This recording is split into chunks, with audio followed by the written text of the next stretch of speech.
திமுகவை எதிர்த்தா அது காங்கிரஸாக இருந்தாலும் சரி, கம்யூனிஸ்டாக இருந்தாலும் சரி, ஏன் பிசிகாவாக இருந்தாலும் அவங்க மேலே பிஜேபியோட பி டீம்ன்ற முத்திரையை குத்துவாங்க. பல கட்சிகளை கூட நீங்கள் கொண்டு வந்துடலாம் போல். இந்த திருமாவளவனை தொடவே முடியலையே தாவேக்கானால.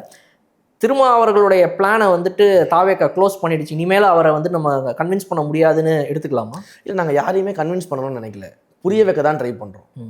நீங்கள் எந்த அளவுக்கு இந்த திமுக தன்னுடைய கூட்டணி கட்சியிலே அடிமையாக வச்சிருக்குது அப்படின்னு புரிய வைக்க தான் நாங்கள் ட்ரை பண்ணிக்கிட்டு இருக்கிறோம். அவர் புரிஞ்சுக்கலன்னு நினைக்கிறீங்களா? புரிஞ்சுக்கிட்டும், அதாவது நம்ம என்ன சொல்கிறோன்னா, தூங்குறவங்களே எழுப்பிடலாம், தூங்குறவங்க நடிக்கிறவங்களை எப்படி நம்ம எழுப்ப முடியும்? அதுக்கு என்ன காரணம் இருக்கும்? ஏன் அதில் இருக்கணும்னு நினைக்கிறாருன்னு நினைக்கிறீங்க திருமாவளவன்? காரணம் என்ன அப்படின்னா, இன்றைக்கு திமுகவுடைய அழுத்தம், திமுகவுடைய என்ன சொல்கிறது, இன்றைக்கு ஒரு சிம்பிள் எக்ஸாம்பிள் சொல்கிறேன். நீங்கள் சொன்னக்கூடிய அந்த கிறிஸ்மஸ் விழாவை எடுத்துக்கோங்க. அதில் வந்து நீங்கள் வந்து காங்கிரஸ் மூத்த நிர்வாகிகள் பேசுனதெல்லாம் சொல்கிறீங்க. இன்றைக்கு அந்த காங்கிரஸினுடைய மூத்த நிர்வாகிகள் இருக்காங்களா, அவங்க பேசுனதுக்கு திமுக உடனே எதிர்வினையாற்றுது. என்ன எதிர்வினையாற்றுது அப்படின்னா, தன்னுடைய இணையதள உடன்பரப்புகளை வச்சுக்கிட்டு காங்கிரஸையே கிட்டத்தட்ட பிஜேபி மாதிரி சித்தரிக்குது.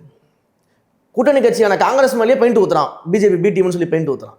ஏன் அப்படின்னா, திமுக விட்டு அவன் போயிடக்கூடாது. இவ்வளோ போயிட போகிறாங்கன்னு தெரிஞ்சு போச்சு, அதனால திட்டி பாவம். போன மாதம் தான் கையை நம்மளை விட்டு போகாதுன்னாங்க. இன்றைக்கி மேடையில் பேசினோடனே என்ன பண்ணுறதுன்னு தெரியல, பயம் வந்துருச்சு, நடுக்கம் வந்துருச்சு. உடனே ஒரு சுகர் பிபி மாத்திரை எடுத்து போட்டுக்கிட்டு உடனடியாக அவங்க மேலேயும் பெயிண்ட்டை ஊற்று. அப்போ இப்படிப்பட்ட நிலைமையில் ஒரு கூட்டணி கட்சியில் நடந்துகிட்டு இருக்கும்போது இதை அண்ணன் திருமாவளவன் அவர்கள் சிந்திக்க வேண்டும்.